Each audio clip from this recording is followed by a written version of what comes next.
목회를 하면서 가장 바라는 것이 있다면 우리 교회가 주 안에서 또 주님의 은혜 가운데에 화목하고 더욱 사랑으로 하나 되었으면 좋겠다라는 마음이 있죠.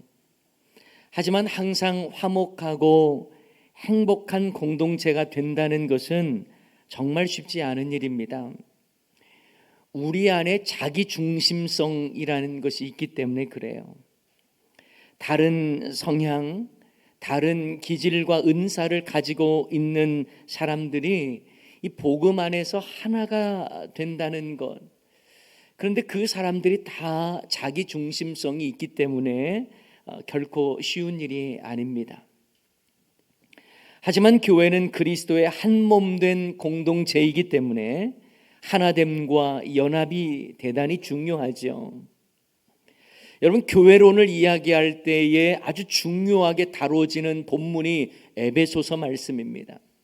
그런데 에베소서 말씀에 보면 교회가 그리스도의 몸이라고 하는 것을 강조하면서 하나님께 부르심을 받은 교회가 어떠해야 할지를 이렇게 설명해 줍니다. 에베소서 4장 2절부터 6절까지 제가 한번 읽어 드릴게요. 모든 겸손과 온유로 하고 오래 참음으로 사랑 가운데 서로 용납하고 평안에 매는 줄로 성령이 하나 되게 하신 것을 힘써 지키라. 몸이 하나요 성령도 한 분이시니 이와 같이 너희가 부르심의 한 소망 안에서 부르심을 받았느니라. 주도 한 분이시요 믿음도 하나요 세례도 하나요 하나님도 한 분이시니 곧 만유의 아버지시라. 만유 위에 계시고 만유를 통일하시고 만유 가운데 계시도다. 교회가 그리스도의 한 몸이기 때문에 서로 하나 되어야 한다. 너희들이 한 하나님을 섬기고 그리고 믿음도 하나요 세례도 하나요 성령도 한 분이시고 그래 성령이 하나 되게 하신 것을 힘써 지켜야 된다. 이 하나됨에 대한 강조를 하시는 거죠. 그래서 교회는 그리스도의 한 몸으로서 형제 자매가 되어서 화목한 공동체를 이루는 것이 중요합니다. 물론 교회는 말할 것도 없고요. 세상의 그 어떤 공동체도 화목을 잃어버리면 불행해집니다. 화목을 잃어버린 가정 불행하죠. 화목을 잃어버린 교회, 화목을 잃어버린 국가는 불행합니다. 예수님께서도요, 화목을 얼마나 많이 강조하셨는지 몰라요. 예수님은 화목을 강조하셨을 뿐만 아니라 친히 화목을 위한 삶을 사셨습니다. 죄로 인해 하나님과 원수된 우리를 하나님과 화목해 하시기 위해서 십자가에 달려 친히 화목 제물 되셨습니다. 그래서 예수님의 십자가를 통한 구원 사역은 화목을 위한 사역이었다라고 말할 수 있는 거예요. 예수님의 삶 자체가 화목을 위한 삶이었습니다. 하나님과 원수된 관계를 예수의 피로 화목의 관계로 바꾸셨기 때문에 그렇습니다. 이런 점에서 예수님을 믿는 교회 공동체 역시 화목 공동체가 되어야 합니다. 그런데 아이러니하게도요, 하나님을 섬기고 예수님을 모시는 이 공동체더라도 화목을 잃어버리는 경우들이 많습니다. 예수님을 모시는 성도의 가정인데 이상하게도 화목을 잃어버렸습니다. 예수님을 모시는 사업장인데도 화목을 잃어버린 성도의 사업장이 있습니다.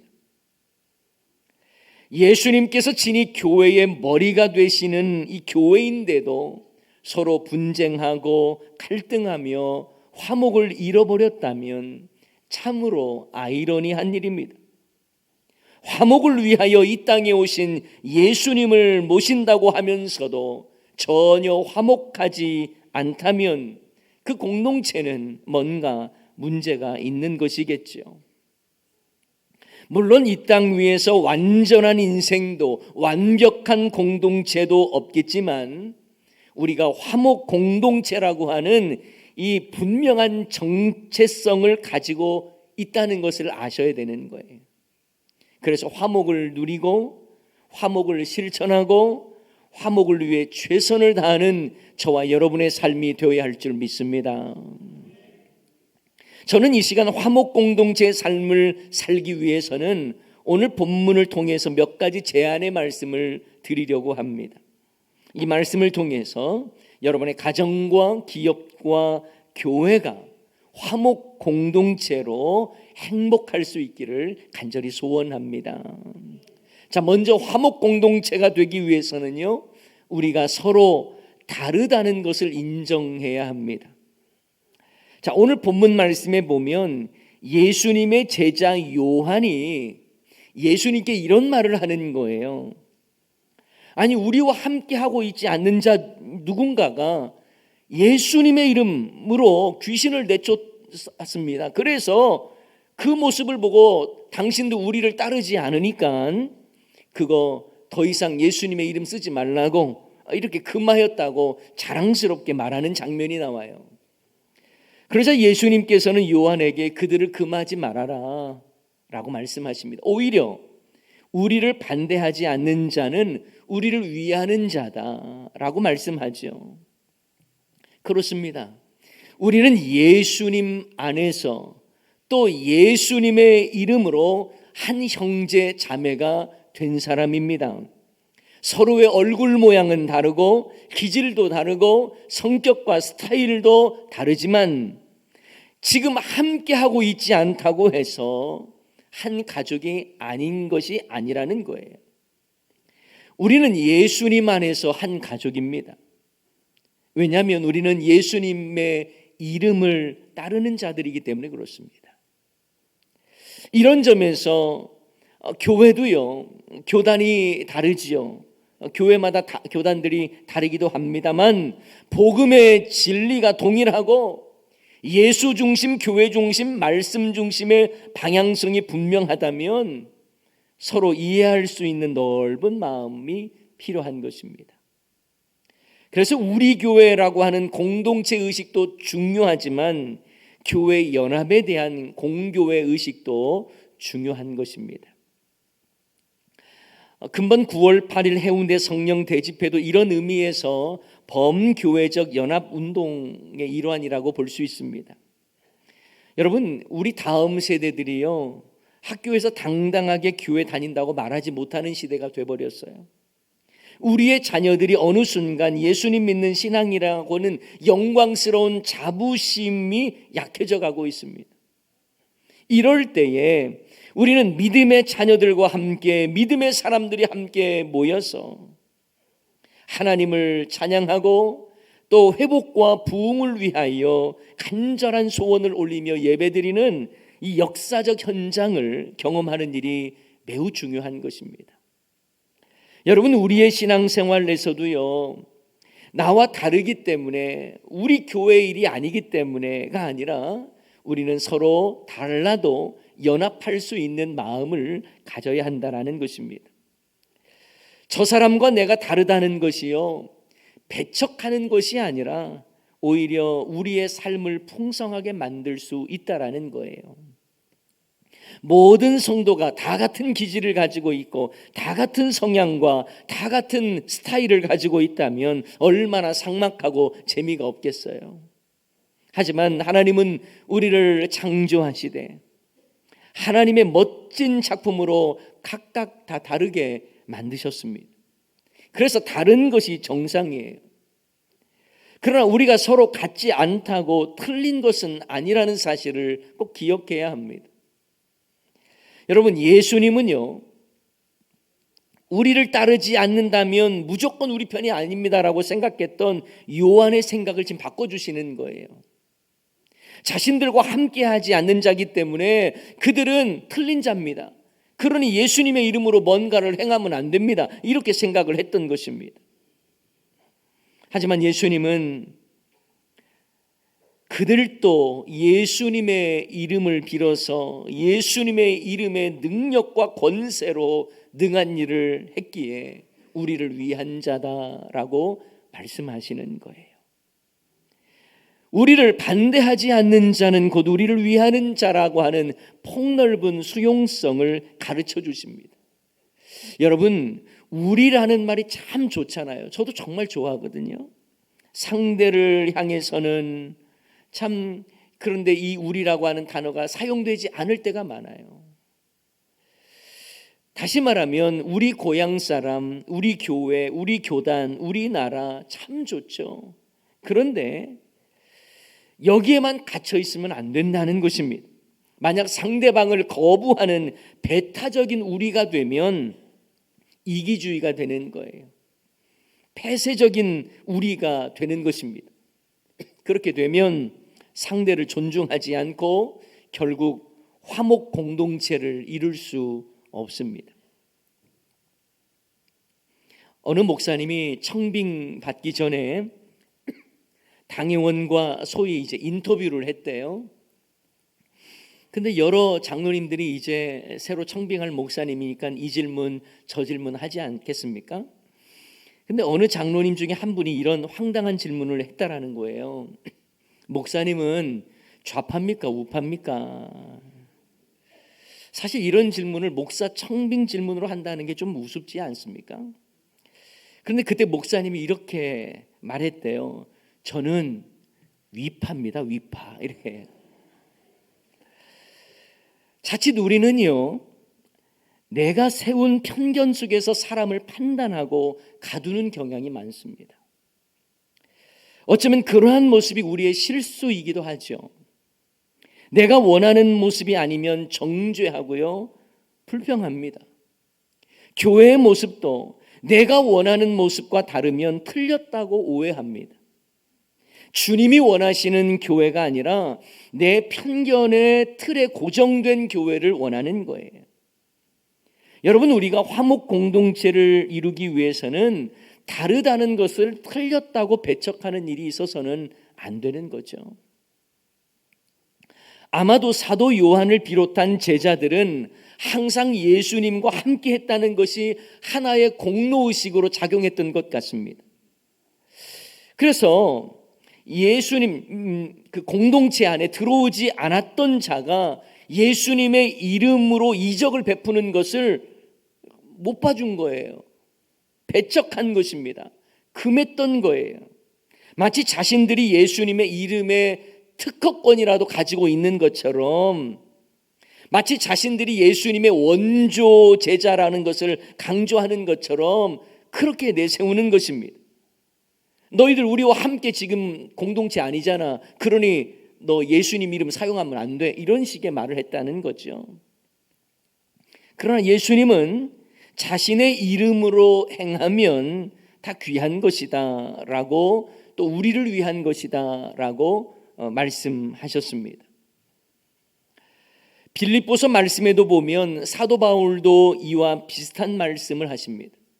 자신이 로마 감옥에 갇히자 어떤 사람은 사도 바울의 역할을 대신하겠다면서 더 열심히 일하는 사람들도 있었어요. 또 어떤 사람은요, 바울의 영향력을 이제 내가 한번 가져야 되겠다, 순수하지 못한 열정이었지만 열심을 냈습니다. 그런데 바울은 그러한 행동을 하는 자들에 대한 소식을 듣고 이렇게 말을 합니다. 빌립보서 1장 18절 말씀인데요. 그러면 무엇이냐? 거칠애로 하나 참으로 하나 무슨 방도로 하든지 전파되는 것은 누구래요? 그리스도시니 이로써 나는 기뻐하고 또한 기뻐하리라. 사도 바울은 자신이 감옥에 있는 상황, 그 없는 사이에 사람들이 거칠애로 하든지 때로는 순수하게 하든지 간에 전파되는 분이 바로 그리스도시라면 나는 기쁘다, 나는 기뻐한다 라고 말하는 것입니다. 여러분, 자기 중심성에 사로잡히면요, 타인을 수용하는 마음을 갖기가 어렵겠죠. 하지만 예수 중심의 생각을 가지면, 예수님께서 어떻게 보실까를 생각하면 타인을 수용하는 마음을 함께 가질 수 있는 것입니다. 자, 오늘 본문에서 예수님께서 우리에게 말씀하시는 화목 공동체의 모습은 어떤 모습입니까? 모양이 똑같은 틀에 찍어내는 그런 공동체의 모습이 아니에요. 상대를 이해하고 수용하는 열린 공동체를 의미합니다. 이런 점에서 교회가 화목 공동체가 되기를 원하면 세상을 향해서도 열려 있어야 하는 거예요. 그냥 우리끼리 좋은 교회 돼서는 안 됩니다. 그러면 그건 폐쇄적인 모습이 되겠죠.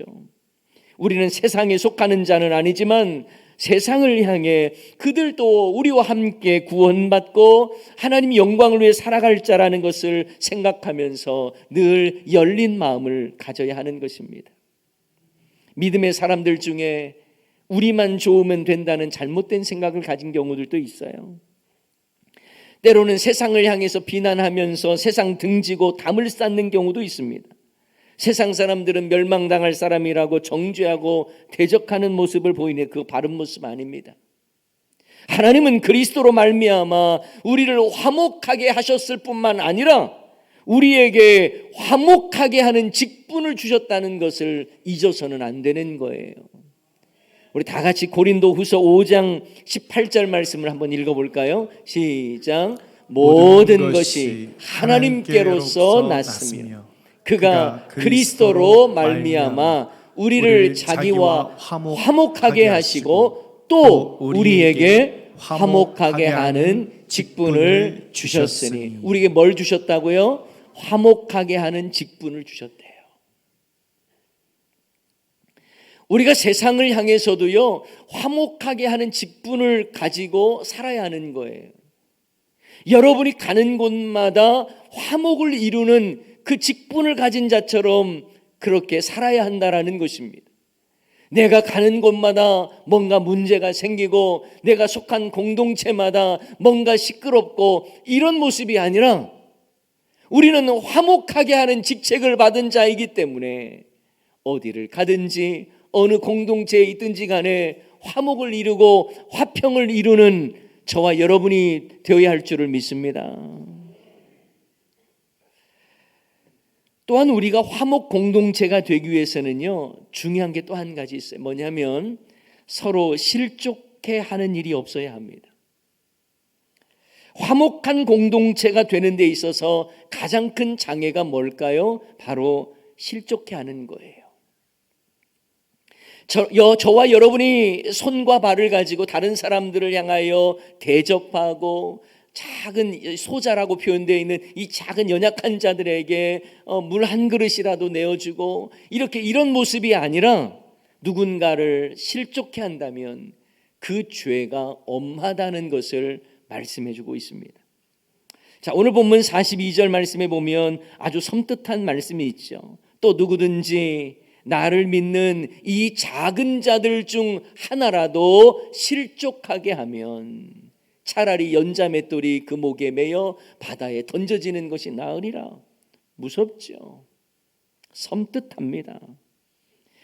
물론 여기에서 실족하게 하다라고 하는 것은요, 단순히 마음에 상처를 줬다 그 정도는 아닙니다. 이 본문의 의미를 잘 살피면 누군가를 구체적으로 죄에 빠뜨리는 걸 말하는 거예요. 그리고 예수님을 믿지 않게 하는 어떤 행동을 의미한다고 볼 수 있습니다.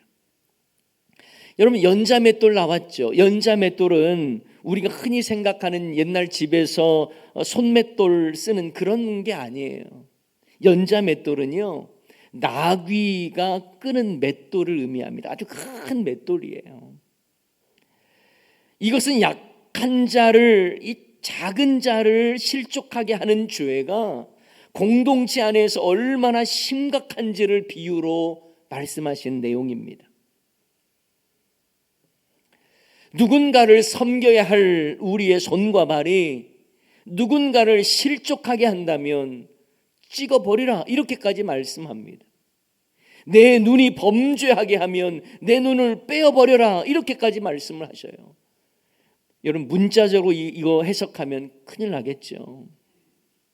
이것은 우리에게 이 작은 자에게 행동하는 그 실족하게 하는 행동이 얼마나 심각한 죄인지, 죄를 경계하고 우리의 몸을 주신, 신체를 주신 하나님의 뜻을 받들어서 마땅히 작은 자들을 섬길 줄 아는 화목 공동체가 되어야 한다, 이 말씀하고 있는 거예요.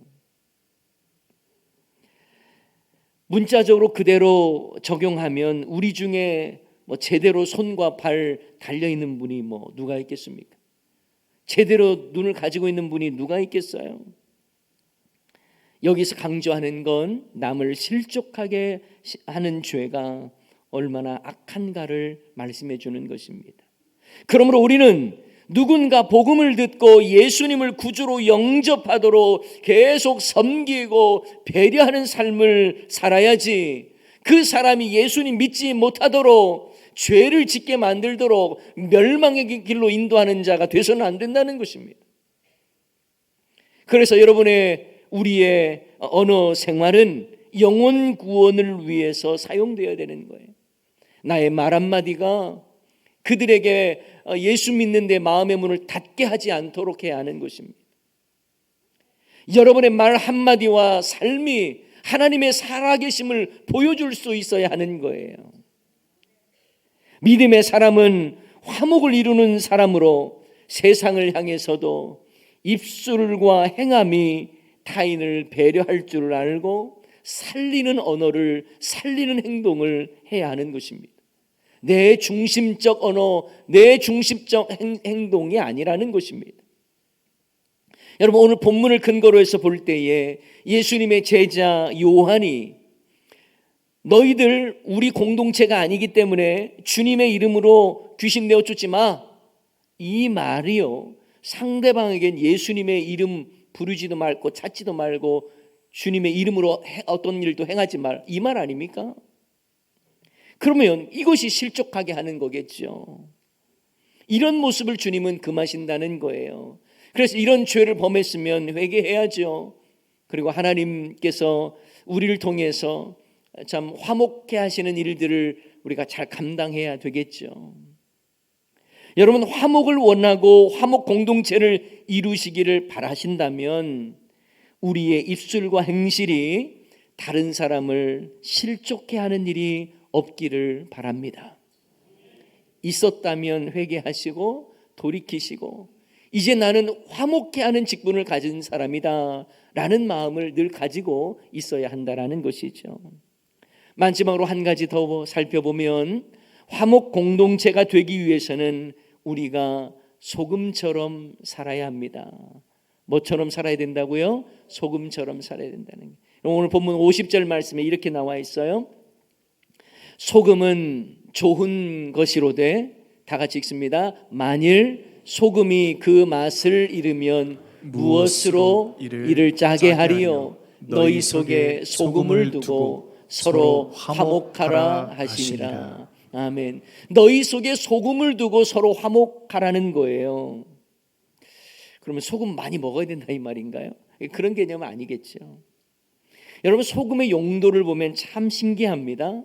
김장할 때에 배추를 소금물에 절이면 배추에 숨이 죽어서 맛있는 김치를 맛깔나게 만들 수 있잖아요. 반면에 생선 위에 소금을 뿌리면 그 생선은 아주 더 신선해지고 부패하지 않는 것입니다. 오늘 본문에서 예수님은 소금이 맛을 잃으면 음식의 맛을 제대로 낼 수 없는 것처럼 너희 속에 소금을 두고 서로 화목하라, 이렇게 말씀하십니다. 우리의 삶이 소금처럼 서로를 살아나게 만들기도 하고 때로는 부패하지 않게 하기도 하는 그 역할을 하라는 것입니다. 여러분, 이 말씀은요, 골로새서 4장 6절 말씀과 함께 살펴보면 유익이 됩니다. 골로새서 4장 6절 말씀, 너희 말을 항상 은혜 가운데에서 어떻게 하래요? 소금으로 맛을 냄과 같이 하라. 그리하면 각 사람에게 마땅히 대답할 것을 알리라. 각 사람에게 이렇게 교제하면서 말하면서도 이 은혜 가운데에 소금으로 맛을 냄과 같이 말을 하라는 거예요. 이처럼 우리의 모든 말이 소금이 맛을 내는 것처럼 맛깔나고 은혜롭고 살리고 부패하지 않는 그런 역할을 해야 한다는 것입니다. 여러분, 이것이 화목을 위해 너무 중요합니다. 소금의 용도는 맛을 내는 것에 있잖아요. 그런데 소금의 맛을 내기 위해서는 자신이 녹아져야 돼요. 녹지 않는 소금은요, 그 소금을 먹는 사람에게 인상 찌푸리게 만들죠. 아, 짜다, 이렇게 되지 않겠습니까? 여러분, 소금이 맛을 제대로 내기 위해서는 자신이 녹아져야 하는 것입니다. 화목 공동체가 되기를 원하는 비결도 마찬가지예요. 내 자신이 헌신하고 내 자신이 희생할 때에 화목이 이루어지는 것입니다. 이런 점에서 너희 속에 소금을 두고 서로 화목하라는 말씀은 자신을 녹이면서 서로의 화목을 위해 희생하라는 것입니다. 자신을 희생하지 않고서는 전체의 화목을 이룰 수 없습니다. 자신의 감정대로 말하고 행동하면서 화목을 이룰 수 없습니다. 하고 싶은 말 다 하고 내 중심으로 이기적으로 생각할 것 다 생각하고 자기중심적으로 행동하면 공동체가 화목할 리가 없습니다. 소금처럼 내 자신이 녹아져야 되는 거예요. 그래야 가정이 살아납니다. 한 알의 밀이 땅에 떨어져 죽어야 많은 열매를 맺는 것처럼 자신을 희생하지 않고서는 공동체의 화목을 이룰 수 없습니다. 목소리 큰 사람이 주도하는 가정이나 교회라면 화목 공동체가 될 수 없습니다. 자신을 헌신하며 희생을 할 때에 가정과 교회가 화목해지는 거예요. 예수님께서 십자가의 희생이 있었기에 구원의 길이 열린 것 아닙니까? 예수님의 희생이 있었기에 하나님과 원수되었던 우리가 하나님과 화목한 관계로 바뀌어진 것 아닙니까? 소금처럼 녹아지기를 원하며 헌신하는 자들이 많은 교회가 화목한 교회예요. 말만 많이 하는 교회가 아니라 서로 희생하며 헌신하는 자들이 가득한 교회가 화목한 교회인 줄을 믿습니다. 바라기는 서로의 다름을 수용하면서도 서로 실족해하지 않으며 소금처럼 헌신함으로 화목을 이루어가는 저와 여러분의 삶이 되시기를 주님의 이름으로 간절히 축원합니다.